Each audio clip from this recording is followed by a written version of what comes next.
ചെരുപ്പോട് വീടാൻ പറ.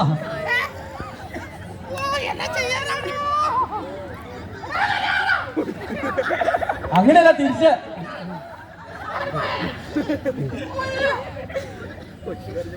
അവനെന്തിനാ കരയണേ? നീ എന്തിനാ കരയണേ?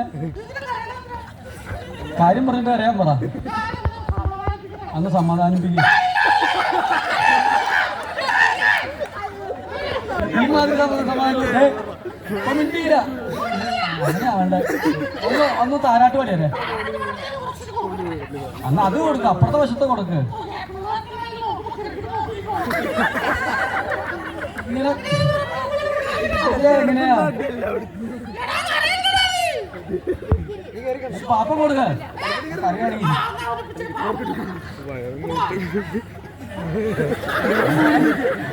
അവൻ ശത്രുവാണ് പോലെ പോയെ. അന്ന് അനുഗ്രഹിച്ച് പറഞ്ഞൂടെ?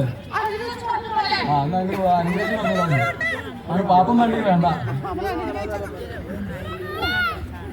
അനുഗ്രഹമായിട്ട് പോകേണ്ട അവസ്ഥയല്ലേ?